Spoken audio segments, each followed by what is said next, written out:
Nice. Ada tuh di ininya, di HP petunjuknya. Bismillahirrahmanirrahim. Assalamualaikum warahmatullahi wabarakatuh. Alhamdulillah kita dapat menjalankan ibadah puasa untuk kawasan Mesir ya. Ini untuk kawasan Mesir nih.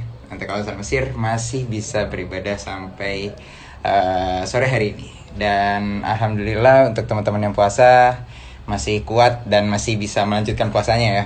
Dan untuk teman-teman yang berhalangan, yang sakit, yang bulanan, semoga tetap bisa menjalankan aktivitasnya seperti sedia kala. Alhamdulillah, Rabbi syrah li sadri wa yassir li amri wahlul 'uqdatam min lisani yafqahu qawli.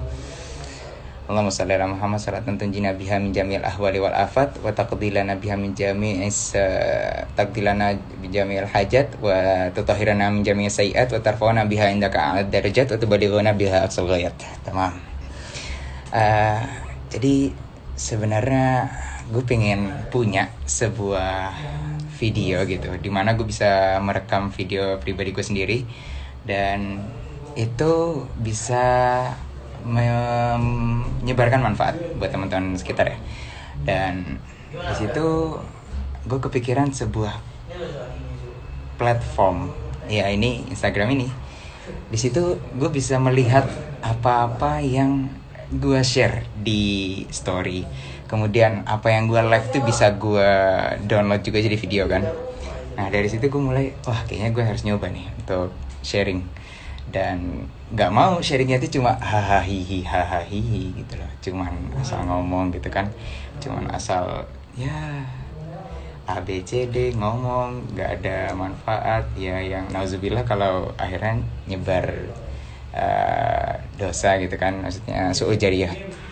Jadi bermula dari situ gue pengen menyebarkan sebuah manfaat. Nah dan kebetulan nih akhir-akhir ini gue lagi belajar tentang teori Stephen gitu. Jadi berawal dari melihat atau studi kasus ya teman-teman, melihat ada teman gue namanya gue nggak sebut namanya.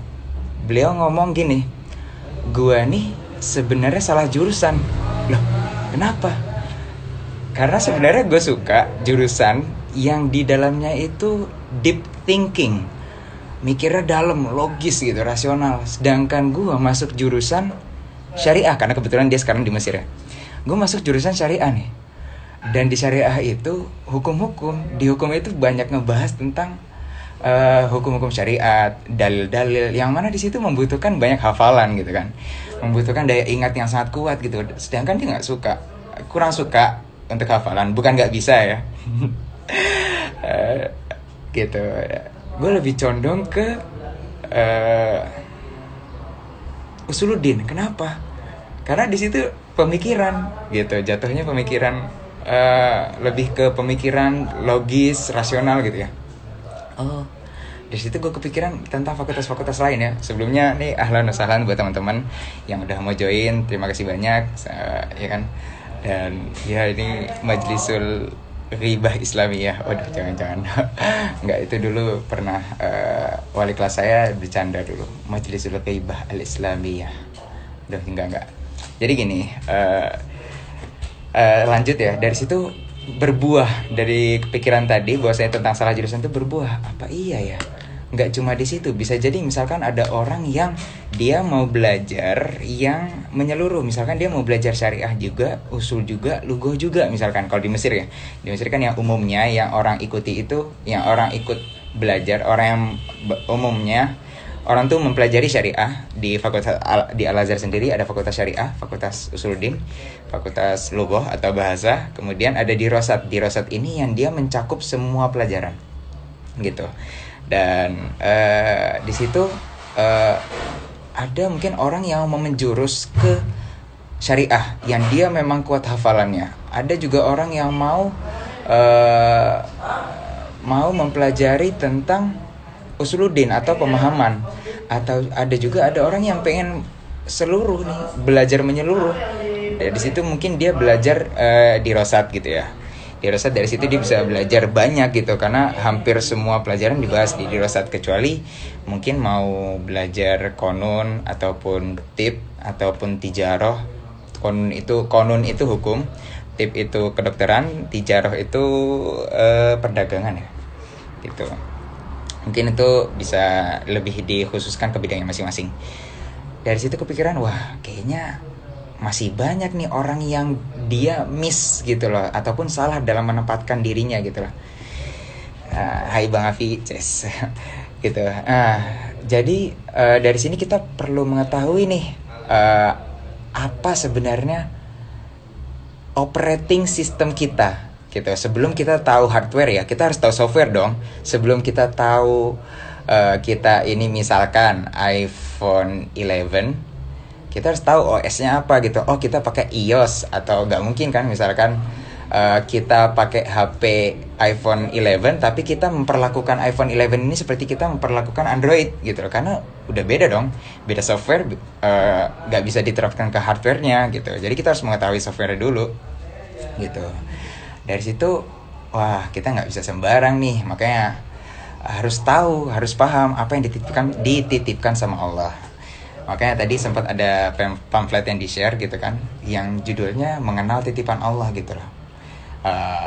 Mencoba untuk mengetahui atau mempelajari apa sih softwarenya gitu kan. Ini softwarenya apa ya? iOS kah? Android kah? Gitu kan. Atau Linux atau ya dan lainnya. Intinya kita tidak mempelajari hardware-nya dulu gitu loh. Jadi jangan sampai mempelajari hardware-nya sebelum mempelajari software-nya. Jadi kita harus tahu software dulu dong, harus tahu isinya dulu nih, harus tahu mesinnya dulu nih sebelum tahu kita mau menggerakkan apa. Kemudian berbicara soal hidup ya kan. Kita di hidup ini harus, yang menjadi patokan umumnya banyak orang ya, itu adalah kesuksesan. Yang menjadi patokan umum banyak orang adalah kesuksesan. Tapi banyak orang yang sudah sukses, tapi dia kurang enjoy menjalani kehidupannya, kurang nyaman, ataupun kurang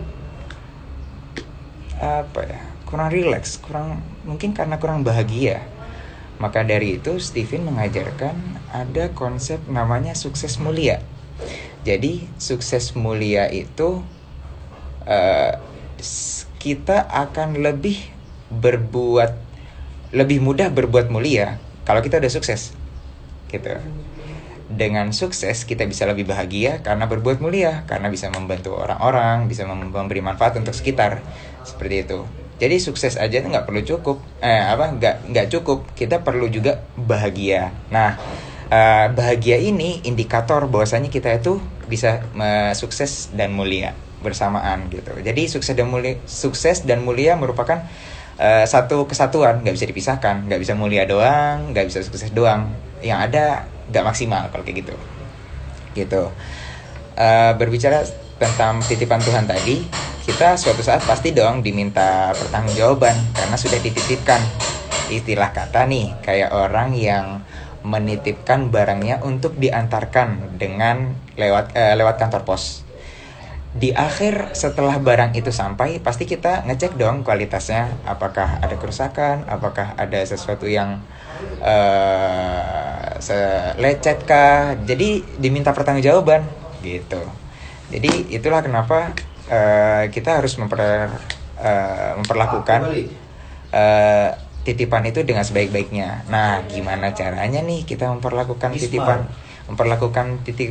itu dengan baik? Kalau kita aja gak tahu titipannya itu apa kan, maka dari itu kita perlu mengenal nih titipannya apa gitu. Nih,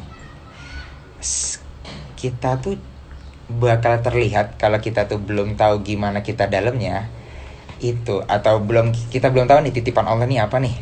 Itu kalau kayaknya kita tuh kayak galau, uring-uringan, gak tenang gitu.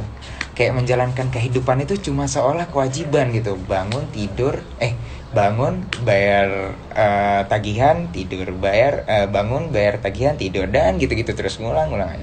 Jadi kayak seakan-akan hidup itu kewajiban, hidup itu tugas gitu. Jadi gak tenang gitu. Sampai-sampai kita menganggap rumput tetangga itu lebih hijau gitu kan. Gara-gara kita kurang bersyukur, kita nggak tahu apa yang mau disyukuri dalam hidup kita gitu loh. Kita nggak tahu kita ini isinya apa gitu loh. Akhirnya gara-gara itu kita nggak tahu, bingung nih mau dibawa kemana kan, mau di apain nih, apa nih tujuan kita gitu loh.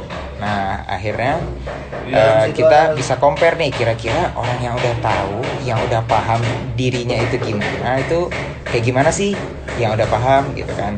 Pertama, orang-orang yang udah paham dia dititipkan apa, yang dia bisa memperlakukan titipannya itu dengan baik, itu akan terlihat tenang gitu. Dia akan terlihat enjoy, happy, bahagia gitu kan. Jadi seakan-akan hidup ini bukan tugas, tapi hidup ini untuk dinikmati, untuk disyukuri gitu. Jadi dia karena rasa-rasa itu dia akan mencintai kehidupan dia.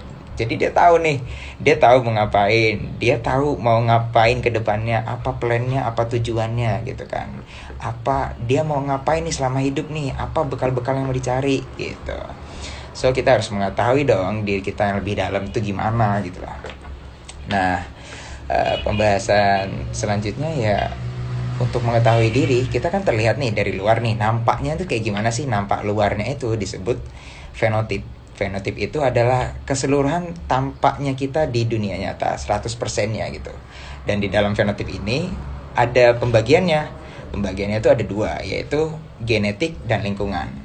Untuk persenannya gimana? Kita itu 20% genetik, 80% dipengaruhi oleh lingkungan. Jadi kita nih yang terlihat nih 100% itu berdasarkan atau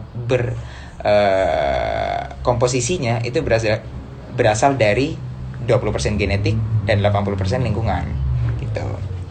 Nah, 20% genetik ini mempunyai pengaruh besar dalam diri kita daripada yang 80%. Loh, kenapa? Kan jumlahnya lebih sedikit. Lah, 20% ini yang sudah kita bawa dari kecil sampai sekarang. Sedangkan lingkungan itu kan kita berpindah-pindah. Kita lahir di mana? Kita kecil di mana? Kita sekolah SD di mana? Sekolah SMP di mana? Sekolah SMA di mana? Sampai sekarang kuliah di mana? Itu kan ganti-ganti.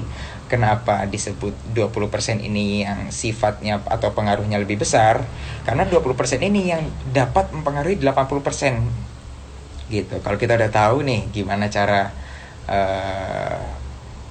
mengendalikan atau mengatur yang 20%, insya Allah akan dapat mengatur yang 80% gitu. Karena sebelum mengenal lingkungan kita harus tahu dong gimana cara mentreat atau memperlakukan diri kita gitu. Kemudian kita kalau mau mengenali diri, mau mengenali genetik kita, harus dong mengetahui kendali pusatnya gitu loh. Kendali pusatnya di mana? Ya di otak. Nah, dalam Stephen ada pembahasan 5 teori strata genetik gitu. 5 teori strata genetik ini berawal dari yang pertama itu jenis kelamin. Jenis kelamin ada 2, jenis kelamin laki-laki dan perempuan. Selanjutnya ada mesin kecerdasan, yaitu apa itu mesin kecerdasan? Mesin kecerdasan adalah belahan otak dominan gitu. Jadi kita secara garis besar nih, kita mempunyai 5 belahan otak. Ada pembagian besar ada 3 sih. Jadi otak kiri, otak tengah, otak kanan. Nah, otak kiri ini ada 2 bagian dan otak kanan juga ada 2 bagian. Jadinya ada 5 bagian gitu. Otak kiri bagian atas, otak kiri bagian bawah, otak kanan bagian atas, otak kanan bagian bawah, sama otak tengah. Nah, otak tengah ini dia beda sendiri karena pusatnya atau dia tidak gabung sama otak-otak yang lain nih secara sistem kerjanya ya, karena yang tengah ini yang mengendalikan kanan dan kiri gitu. Kalau tadi yang kiri cenderung mungkin lebih logis, yang kanan mungkin lebih cenderung artistik seperti itu. Nah, untuk MK yang tadi, yang teori strata genetik, yang pertama jenis kelamin, kedua ada MK, itu ada 5 itu ada sensing, otak kiri bawah, thinking, otak kanan atas, otak kiri atas, otak kanan atas intuiting, otak kanan bawah feeling. Selanjutnya otak tengah itu insting gitu. Nah, selanjutnya teori strata genetik yang ketiga itu ada drive motivasi. Drive motivasi ini ada introvert dan extrovert. Nah, Kenapa tadi insting beda sendiri? Karena cuma insting yang tidak punya introvert dan extrovert atau lapisan otaknya. Nggak ada, karena dia menyambung dengan tulang belakang sampai ruas belakang. Seperti itu. Untuk yang sensing, yang tadi otak kiri bawah ada introvert dan extrovert. Yang thinking ada introvert dan extrovert. Ada yang intuiting, ada yang introvert dan extrovert. Dan yang feeling ada yang introvert dan extrovert. Untuk insting nggak ada. Gitu. Kemudian yang ketiga, yang keempat, yang pertama tadi jenis kelamin, kedua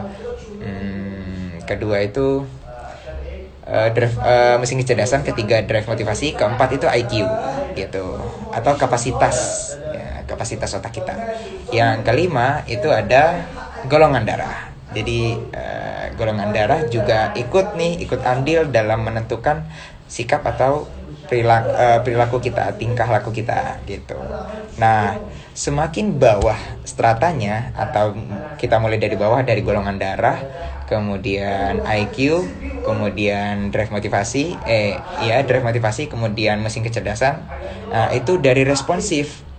Nah, kalau kita responsif itu dimulai dari bawah. Tapi pada saat kita mengambil keputusan yang penting nih, itu dimulai dari atas, dari jenis kelaminnya dulu, dari MK-nya dulu, baru sampai akhir.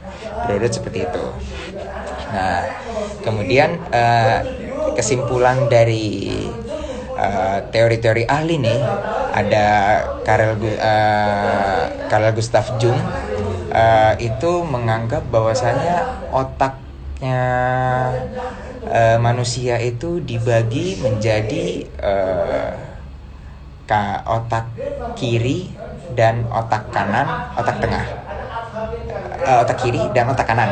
Nah, kalau ada Ned Herman, salah satu pakar juga, itu menganggap bahwasanya otak itu ada pembagian neokorteks kiri atau otak kiri atas, ada limbik kiri, otak kiri bawah, atau neokorteks kanan, otak kanan atas, otak kanan bawah itu feeling gitu, atau limbik kanan.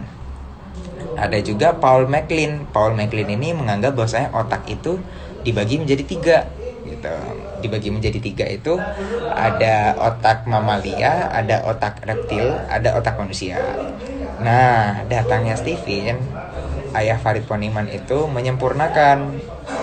menyempurnakannya itu dari 3 konsep ini, akhirnya terbentuklah itu Stephen itu. Ada sensing, otak limbik kiri, ada thinking, otak neokorteks kiri, ada intuiting, neokorteks kanan, ada juga feeling, neokorteks kanan. Ada juga otak insting, itu otak tengah gitu. Nah, di situ makanya Stephen ini menyempurnakan 3 teori pembagian otak gitu, 3 teori besar. Nah, pembahasan kenapa sih harus Stephen gitu loh.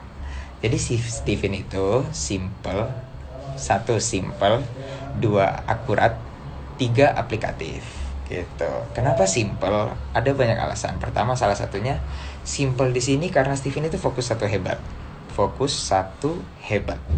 Single intelligence, tesnya hanya dengan 10 sidik jari tangan dan bisa ditunggu dalam hitungan menit gitu. Itu akan langsung terlihat belahan otak mana kita yang dominan dalam penggunaannya setiap hari. Loh, kok bisa ketahuan? Karena dari sidik jari itu ada guratan khusus, ada polanya. Nah, dari pola itu kita bisa mengetahui gitu otak belahan mana kita dominannya gitu. Selanjutnya ada juga akurat gitu kan, simple, akurat, aplikatif gitu. Untuk akurat ini karena sudah diuji gitu kan,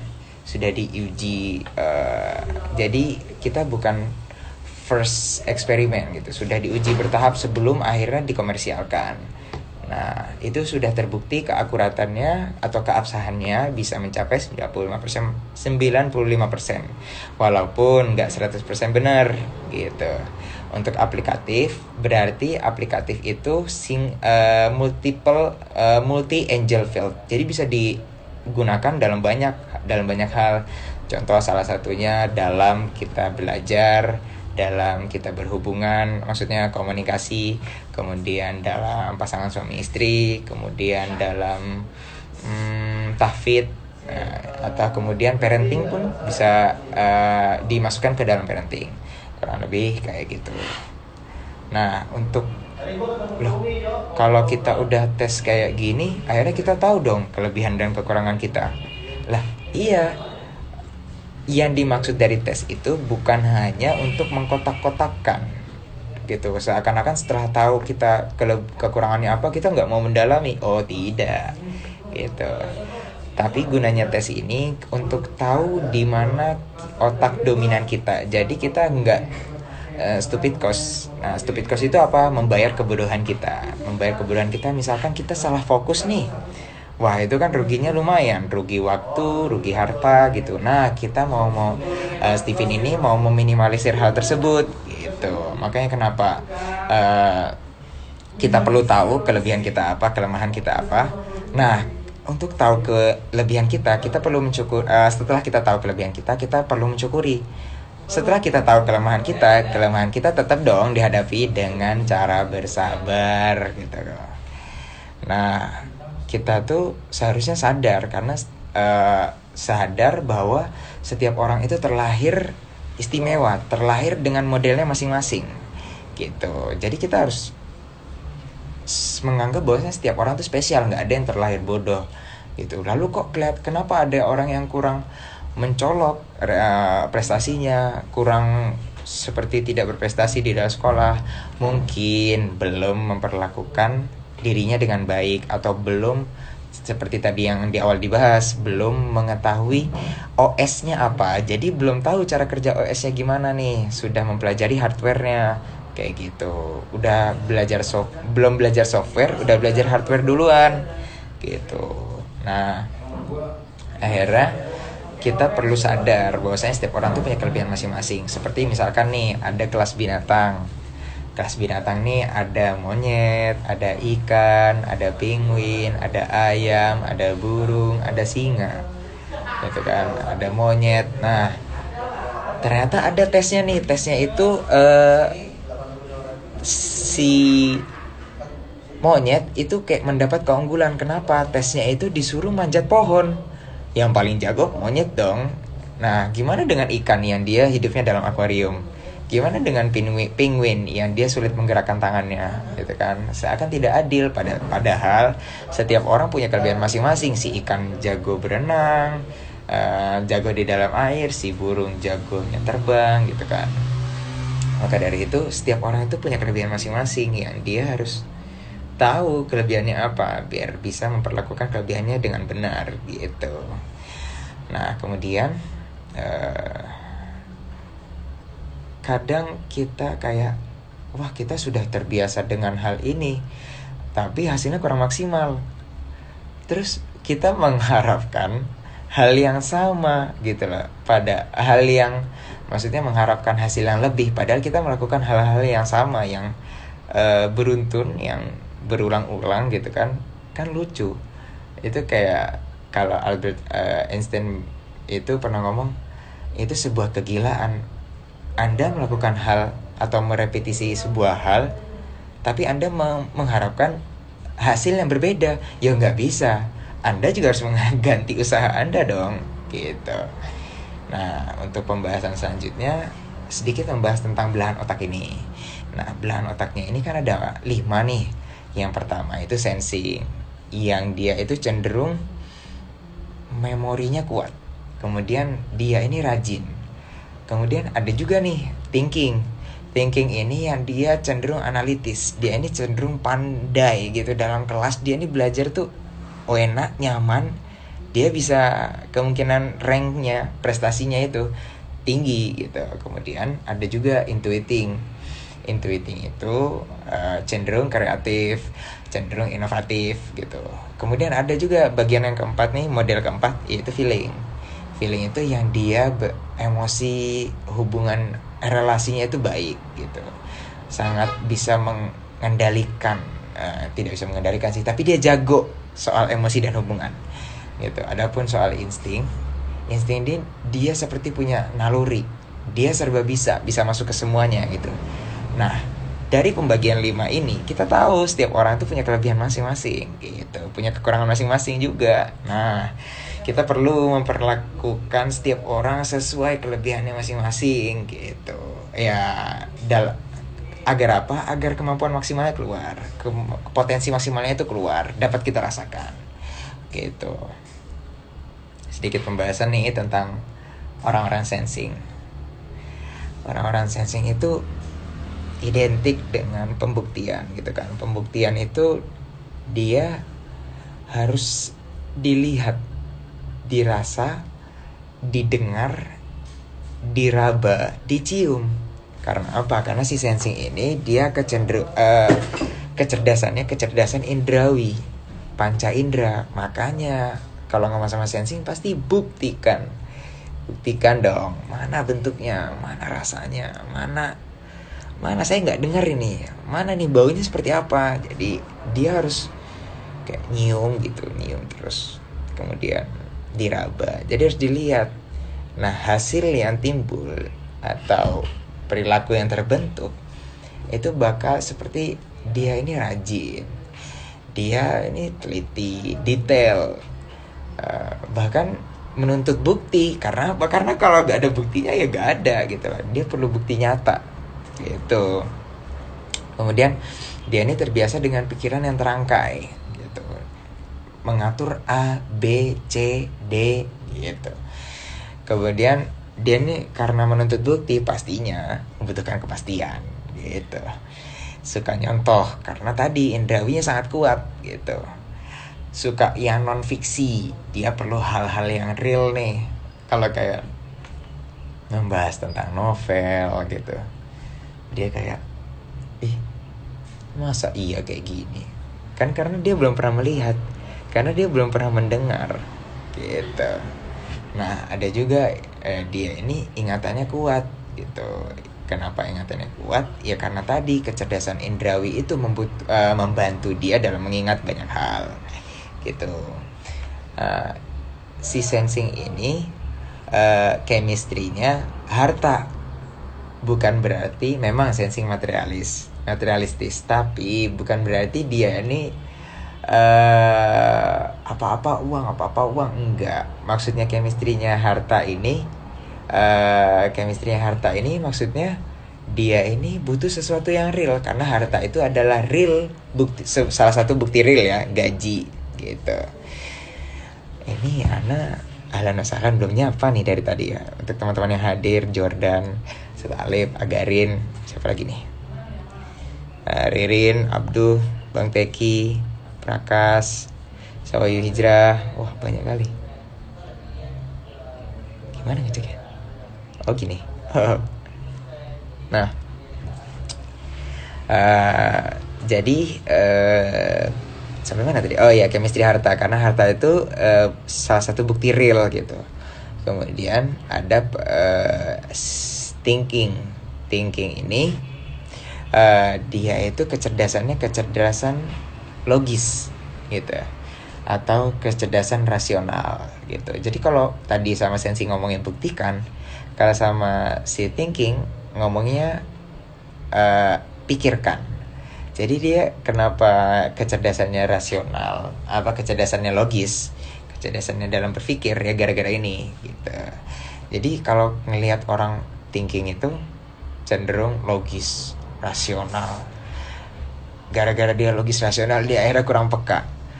Gara-gara dia kurang peka, akhirnya dia dingin sifatnya. Dia pasti nuntut, mana nih datanya? Kritis, karena kecerdasan logis atau kecerdasan berpikirnya ini, dia dapat dengan mudah menemukan sebuah kesalahan atau sebuah kejanggalan dalam suatu hal. Kalau tadi si sensing ini mudah meniru, kalau si thinking ini mudah menemukan kesalahan, titik poin mana sih yang salah. Dia mudah banget. Karena apa? Karena kecerdasannya logis. Kalau kecerdasan indrawi tadi si sensing, si thinking ini kecerdasannya berpikir gitu. Karena dia ini berpikir, dia itu tegas menuntut hak gitu. Kalau tadi sensing chemistry-nya harta, si sensing ini chemistry-nya tahta. Kenapa tahta? Karena dia kecerdasan rasionalnya ini, logisnya ini, kecerdasan berpikirnya ini membuat dia membutuhkan sebuah singgasana untuk memaksimalkan kemampuan dia untuk mengatur, menunjuk mana yang salah, seperti itu. Kemudian ada juga yang tadi setelah kita bahas sensing, kita bahas thinking, ada juga nih intuiting, gitu kan. Intuiting ini dia kecerdasannya kecerdasannya inovasi, gitu. Kecerdasan intuisinya dia nih sangat hebat. Jadi dia terlihat inovatif karena kecerdasan intuisinya, gitu. Kalau ngeliat orang intuiting ini bakal kelihatannya gambarannya dia nih kayak unik, dia nih kreatif, gitu. Karena kalau tadi ngomong sama orang sensing, buktikan. Sama orang thinking, pikirkan. Kalau sama orang intuiting, bayangkan, gitu. Kalau sama orang intuiting kan dibayangkan.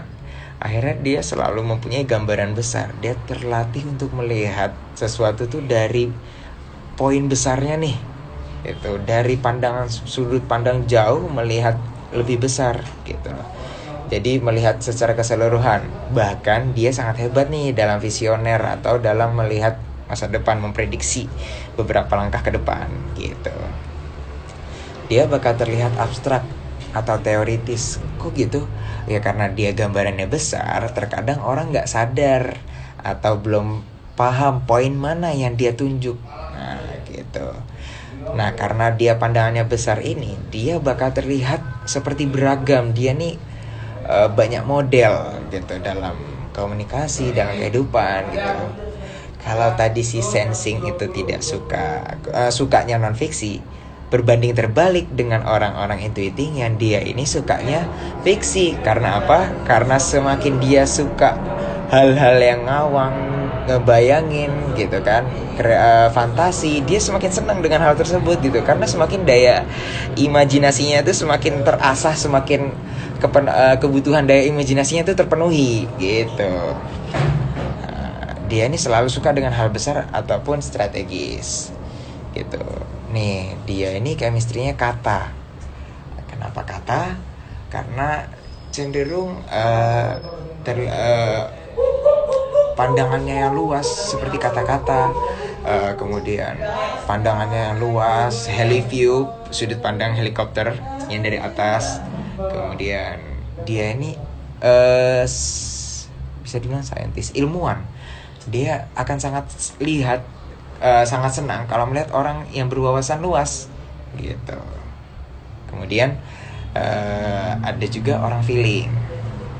Orang feeling ini orang yang kalau apa-apa diomonginnya harus dirasakan. Kalau tadi orang intuiting dibayangkan, orang thinking itu dipikirkan, kalau orang sensing itu dibuktikan, kalau si orang feeling ini dirasakan. Karena apa? Karena kecerdasan emosi, perasaan, gitu. Jadi dia selalu tampak kayak main hati, orientasinya ke orang, ke publik, gitu kan. Nah, dia ini selalu mengukur perasaan seseorang. Nah, akhirnya apa? Karena dia jago emosi nih, jago kontrol emosi, akhirnya dia terlihat hangat, ramah, empati, simpati sama seseorang, gitu. Di lain sisi, tapi dia mudah tersinggung, gitu. Karena apa? Karena kecerdasan perasaan, gitu. Kemudian dia ini suka ngobrol dan suka meyakinkan orang, gitu. Chemistry-nya orang feeling itu cinta. Karena apa? Karena cinta paling identik dengan perasaan, emosi, gitu. Jadi dia selalu membawa kecerdasan apa-apa selalu diterima dengan perasaannya dulu, gitu. Kemudian ada yang terakhir yaitu insting.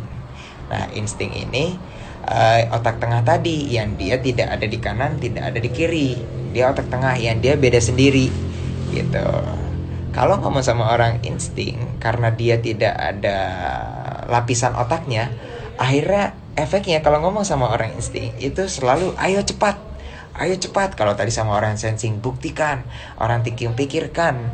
Kalau orang intuiting, bayangkan. Kalau orang feeling, rasakan. Tapi kalau insting, ayo cepat, gercep, spontan gitu. Kalau sama orang insting, dia selalu generalis, menolong gitu kan. Karena dia spontan ini, akhirnya dia gampang atau suka menolong gitu. Karena dia cepat, dia nggak suka bertele-tele nih. Karena nggak suka bertele-tele, akhirnya dia to the point kalau ngomong gitu.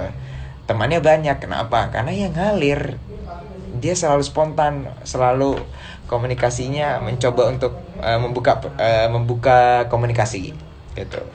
Akhirnya dia ini mudah adaptasi gitu.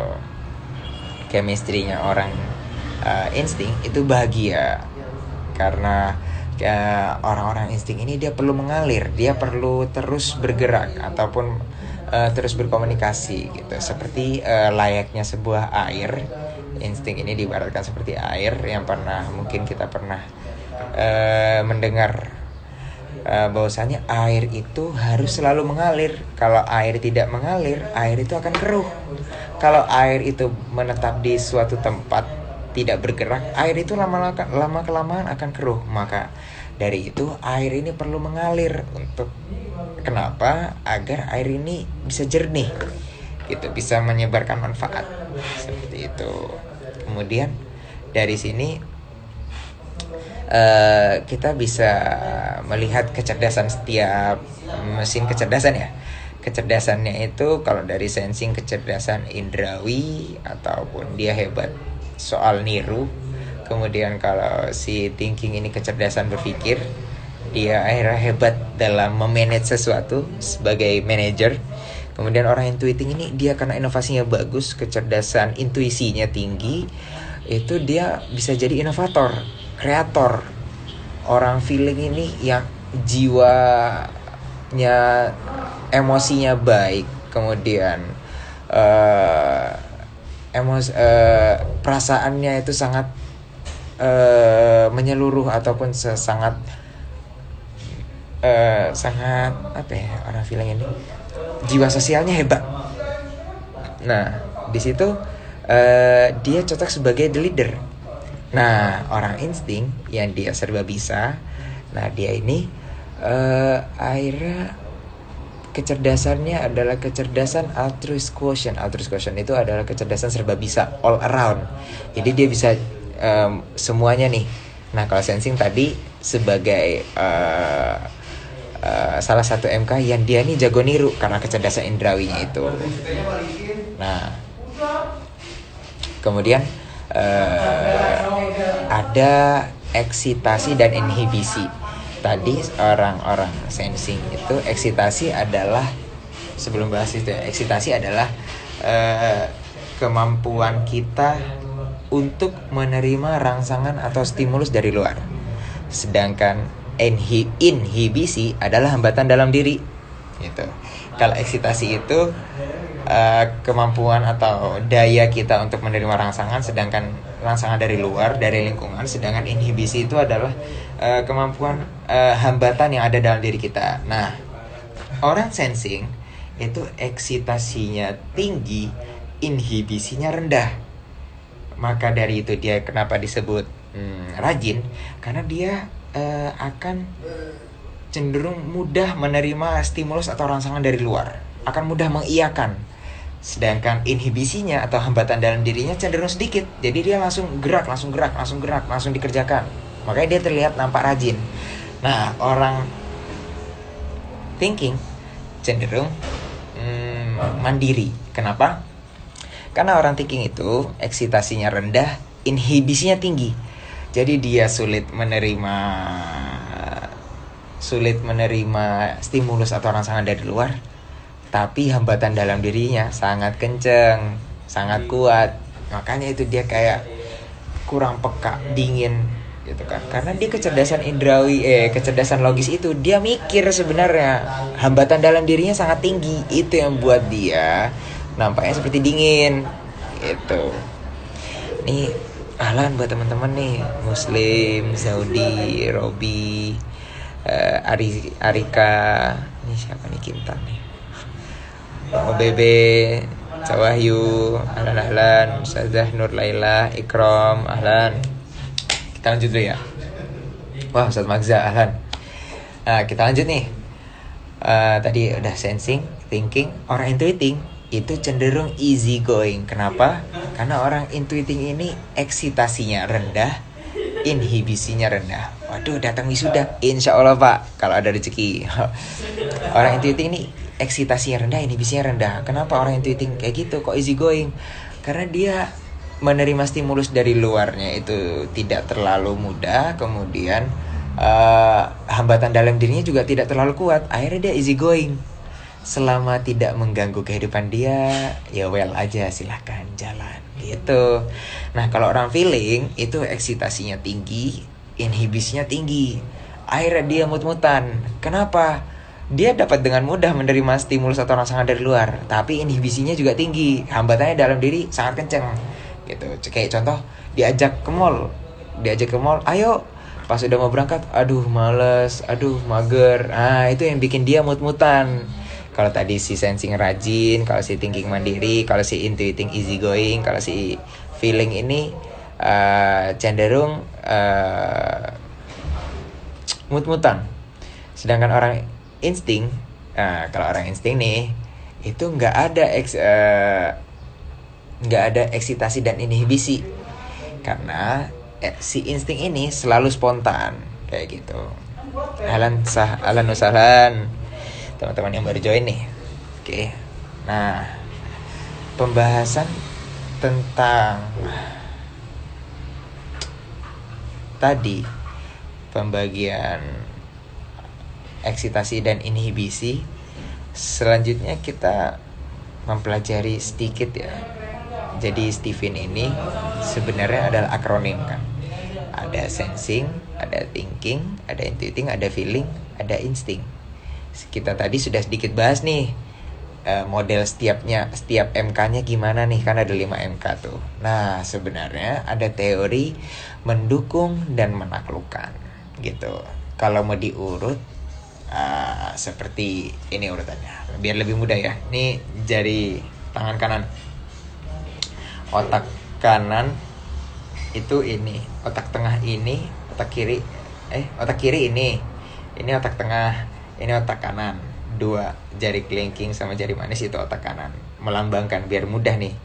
Ini sensing, ini thinking, ini insting, ini intuiting, ini feeling. Kan sesuai posisi otak tuh, ya kan? Nah, si sensing ini dia ini yang paling besar. Dia ini yang paling banyak energinya. Gitu. Nah, si thinking yang jari telunjuk itu identik dengan menunjukkan kesalahan, menunjukkan mana yang lebih baik, mana yang baik. Yang otak tengah orang insting, yang otak kanan jari manis ini untuk intuiting, yang otak kanan jari kelingking untuk orang feeling gitu. Otak feeling ini jari yang untuk feeling ini dia ini kecil-kecil cabai rawit. Kalau intuiting ini ya kayak tadi abstrak, jadi kayak seperti yang kita rasakan nih. Dari menggerakkan 5 jari ini yang paling sulit kan menggerakkan jari manis kalau belum terbiasa. Itu karena abstraknya itu. Kemudian kita sedikit membahas tentang teori mendukung dan menaklukkan. Teori mendukung di sini, sensing mendukung thinking, thinking mendukung insting, insting mendukung intuiting, intuiting mendukung feeling, feeling mendukung sensing. Dan ini akan terus berputar. Sensing dukung thinking, thinking dukung insting, insting dukung intuiting, intuiting dukung feeling, feeling dukung balik lagi sensing. Itu untuk teori mendukung. Untuk teori menaklukkannya nih gampang ya, loncatnya 2. Sensing menaklukkan insting, insting menaklukkan feeling, feeling menaklukkan thinking, thinking menaklukkan intuiting, intuiting menaklukkan sensing. Dan ini akan terus berputar seperti itu. Itu sedikit pembahasan secara umum ya. Gitu. Lalu terus gimana soal golongan darah? Kan kita sering dengar tuh golongan darah kan. Kalau ada dalam Stephen, biar gampang penggambaran golongan darahnya. golongan darah AB mempresentasikan MK atau mesin kecerdasan sensing. Jadi orang AB ini mirip seperti orang sensing. Untuk golongan darah A itu mempersepsikan diri sebagai orang thinking. Untuk orang intuiting, golongan darahnya itu identik sama golongan darah B yang mirip-mirip ya sifatnya. Untuk golongan darah O itu untuk orang feeling. Jadi gitu. Nah terus gimana golongan darah sama MK? Mana yang lebih dulu? Yang lebih dulu menerima atau responsif spontan itu golongan darah. Tapi pada saat kita mau mengambil keputusan itu kembali lagi ke MK masing-masing. Gitu. Nah, dari kita melihat terkadang ada orang yang sudah tes Stephen dan hasilnya sensing nih. Kok yang sensing yang satu berbeda dengan yang lain? Gitu. Ternyata di dalamnya ada pembahasan lagi nih. Sensing itu ada sensing introvert, ada sensing extrovert gitu. Tapi introvert dan extrovert yang ada di dalam Stephen ini itu berbeda dengan psikologi umum gitu. Kalau pembahasan umumnya ya, introvert yang ada di dalam Stephen itu, introvert dan extrovert biasanya ditulis dengan huruf kecil dan selalu berdiri setelah huruf besar. Contoh S, I, dan E. SI atau SE. T, thinking, ada TI atau TE. Jadi thinking introvert ataupun thinking extrovert. Ada juga intuiting introvert, intuiting extrovert, seterusnya sampai feeling. Kecuali insting gak ada introvert sama extrovertnya gitu. Karena dia di otak tengah gitu. Lalu apa sih bedanya introvert dan extrovert Stephen dan psikologi umum? Nah biasanya kalau di Stephen yang kecil itu netral, dia berdiri sendiri. Dia ini bawaan genetik gitu. Dia ini introvert dan extrovert itu kemudi motivasinya. Kalau dia introvert itu kemudinya dari dalam keluar, kalau extrovert kemudinya dari luar ke dalam. Sedangkan kalau yang introvert dan extrovert yang ada di psikologi umum, yang di psikologi umum itu dianggap sebagai sebuah traits atau sifat gitu. Dan yang besar ini biasanya disebut sebagai fenotip. Sedangkan tadi kita nih tadi pembahasan di awal kita, fenotip ini kan terdiri dari genetik dan lingkungan gitu. Dan introvert dan extrovert dalam psikologi umum itu berdiri sendiri gitu. Jadi tidak nyambung sama huruf sebelumnya. Sedangkan yang di Stephen itu nyambung sama yang sebelumnya. Kurang lebih kayak gitu. Kemudian sebentar.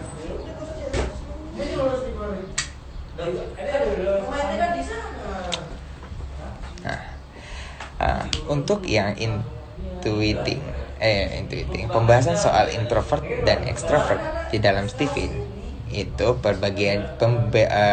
perbedaannya dalam 3 hal. Pertama, sumber stimulinya.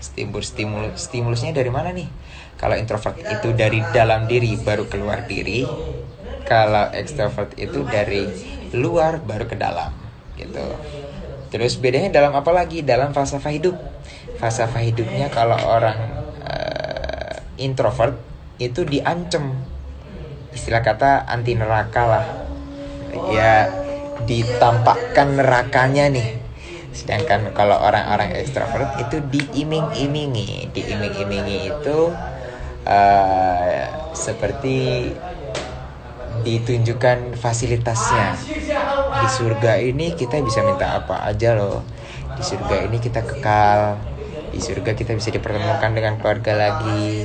Seperti itu. Jadi ada yang diiming-imingi, ada yang diancam. Kalau yang introvert diancam, kalau yang extrovert diiming-imingi gitu. Kemudian ada juga cara memotivasinya. Cara memotivasinya kalau orang introvert itu ditantang. Kalau orang extrovert itu difasilitasi gitu. Jadi setelah kita mengetahui nih apa MK kita, apa drive motivasi kita, kita bakal tahu nanti kita ini mau jadi apa ke depannya gitu. Nah, dari sini kita bisa memahami bahwasanya bukan tentang kita nih mau jadi apa Tapi kita itu perlu sebuah strategi atau perlu sebuah jalan gimana untuk mencapai profesi tersebut. Gitu. Bukan tentang apa nih kita profesinya nanti ya. Enggak, tapi tentang gimana caranya. Gitu. Kemudian ada beberapa golden rules atau prinsip yang baik yang perlu kita ketahui ya setelah tes Divin ini. Setelah kita tes Divin, kita bakal tahu mana kelebihan dan kelemahan kita. Nah, kelebihan kita nih disyukuri. Lalu bagaimana kelemahannya? Gak boleh dong dijadikan alasan gitu. Gak boleh semerta-merta dijadikan sebagai pembenaran gitu. Untuk kekurangan kita perlu disadari. Agar apa? Agar kekurangan kita ini tidak menjadi sebagai hambatan gitu. Kemudian apa yang kita lakukan dengan kekurangan kita? Kekurangan kita perlu dilatih sampai ke level cukup, bukan ke level profesional. Cukup untuk mengerjakan saja gitu. Cukup untuk menyelesaikan saja. Lalu nggak usah kelemahan kita nih dilatih setiap hari. Cukup insidental saja. Kita harus fokus dong sama kehebatan kita nih apa. Ahlan buat teman-teman nih. Ini bukan key question and answer ya, Fitri ya. Ini sedikit sharing atau berbicara tentang Stephen gitu. Ya, mengisi waktu senggang ngabuburit sebelum buka puasa. Gitu. Kemudian hal selanjutnya kita perlu menemukan orang yang membantu kita untuk mengatasi kelemahan kita gitu. Kemudian setelah tes Stephen itu kita perlu mengetahui bahwasanya tujuan Stephen ini adalah untuk memudahkan hidup kita, mengetahui bagaimana cara kita untuk mengerjakan suatu hal dengan nyaman gitu, menemukan cara terbaik dan termudah untuk diri kita dan gimana cara komunikasi yang efektif gitu. Lalu kita harus memberikan label positif nih untuk diri kita dan orang lain gitu. Jadi kita harus fokus apa yang dititipkan sama Allah. Boleh Ahlan agarin kalau mau nanya. Itu sambil lanjut ya. Apa yang kita fokuskan itu kalau kita udah fokus kita bisa dapat lebih banyak, kita bisa dapat lebih optimal gitu, lebih maksimal. Dan tentunya Allah itu sesuai prasangka hambanya gitu. Jadi ada 3 golden rules yang perlu kita ketahui setelah kita tes Divin. Itu yang pertama, setelah kita tahu kelemahan, jangan sampai kelemahan dijadikan sebagai pembenaran. Yang kedua, kita perlu mengetahui tujuan, bahwasanya tujuannya Stephen ini adalah untuk memudahkan hidup kita gitu. Kemudian yang ketiga yaitu memberi label positif sama diri kita dan diri orang lain gitu. Mungkin itu aja sih yang mau disampaikan sharing ini ya. Untuk teman-teman yang hadir di live ini berapa orang sih? 2 orang. Ahlan yang mau bertanya. Waduh, kebalik. Ahlan yang mau nanya. Selagi masih sekitar 7 menit lagi sebelum berbuka nih.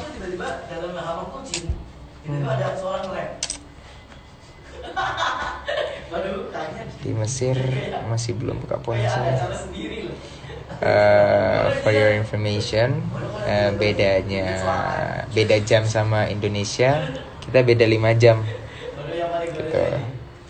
Jadi di Indo udah malam, udah selesai tarawih, udah istirahat. Kita masih belum buka.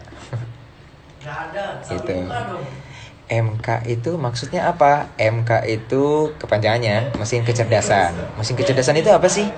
Mesin kecerdasan itu adalah belahan otak dominan kita gitu.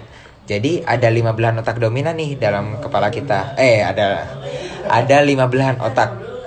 Semuanya berjalan dengan baik, berfungsi dengan baik, tapi ada salah satu belahan yang kita ini dominan penggunaannya. Itulah yang disebut dengan mesin kecerdasan. Seperti itu. Mesin kecerdasan ini mempengaruhi kebanyakan dari sikap ataupun tingkah laku kita. gitu. Makanya penting sekali untuk mengetahui MK kita itu apa gitu. Alhamdulillah, semoga ini bisa banyak membantu ya teman-teman gimana mengenali titipan Allah sehingga nanti kita bisa memperlakukan titipan ini dengan baik.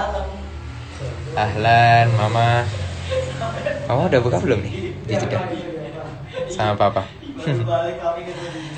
Kakak masih belum nih. Kayaknya udah buka nih di Jeddah. Kalau di sini masih beberapa menit lagi nih. 5 menit lagi mah buka tak lagi insyaallah. Gitu. Jadi pengen gitu. Awal pengen share gini ya, ini di luar pembahasan ya. Nahdlatul bil hamdalah. Tadi gak nabda bil basmalah sih, tapi nahdlatul bil hamdalah. Ya, alhamdulillah bisa menyampaikan walaupun mungkin terkesan cepat ataupun terkesan terlalu beruntun ya, kaget juga. Itu. Kalau mau tes Steven gimana? Nah, kalau mau tes Steven bisa sama Kak Qurratul Aini. Untuk detailnya nanti bisa japri. Nanti dikabari lagi insyaallah Agarin. Untuk saat ini bisa sama Ustadzah Qurratul Aini. Untuk kedepannya mungkin bisa sama Ustadzah Qurratul Aini ataupun sama saya pribadi. Tapi untuk saat ini belum bisa karena belum pegang alat untuk tes. Ahlan wasalan Haikal gitu. Haikal Kharisetta. Gitu kurang lebih.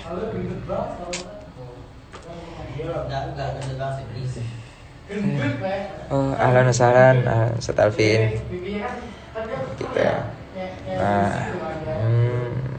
Kurang lebih kayak gitu ya. Jadi awal mula saya pribadi nih tes Steven itu takut nanti setelah tes Steven mau kotak-kotakan orang lagi, nanti mau kotak-kotakan kemampuan pribadi lagi, jadi gak baik dong seharusnya kayak gitu. Nah, yang perlu kita ketahui bahwasan sebentar Agarin, oke, menaklukkan ya, yang perlu kita ketahui untuk setelah tes Steven itu bukan akhirnya kita mengkotak-kotakan orang, tapi kita lebih mengenal diri kita dan lebih mengenal orang lain. Jadi lebih tahu bagaimana cara memperlakukan diri kita dan memperlakukan orang lain. Itu untuk teori menaklukkan ini tadi si sensing. Kita sedikit bahas ya, sedikit demi sedikit. Sensing mendukung thinking. Sensing yang rajin mendukung thinking yang kecerdasan logis ya, berpikir gitu kan. Jadi yang bikin strategi si thinking, yang bikin rumus thinking digarap sama sensing. Nah, thinking yang dia ini kecerdasannya dapat mengarahkan atau mencari yang lebih optimal, itu mendukung orang insting yang mengalir. Nah, orang insting yang mengalir dapat membantu intuiting yang dia ini banyak pilihan untuk menggarap gitu. Orang intuiting mendukung feeling itu. Waduh, sudah buka. Wah, sisa 2 menit nih. Untuk teori mendukung dan menaklukkan kita lanjutkan di live selanjutnya. Kalau ada live lagi, insyaallah ya Garin. Untuk menaklukkan tadi intinya kita mungkin akan ada rasa segan sama orang yang menaklukkan kita gitu. Kalau untuk mendukung kita kayak seperti full support gitu. Jadi kita tahu bahwasanya orang yang mendukung kita bisa disebut sebagai coach, orang yang menaklukkan kita bisa disebut sebagai mentor. Kenapa? Karena orang yang coach ini mensupport kita, sedangkan orang yang mentor ini mengarahkan kita. Seperti itu. Oke, untuk teman-teman yang tinggal di Kairo, selamat berbuka. Semoga puasanya bisa menjadi pahala diterima di sisi Allah. Terima kasih. Assalamualaikum warahmatullahi wabarakatuh.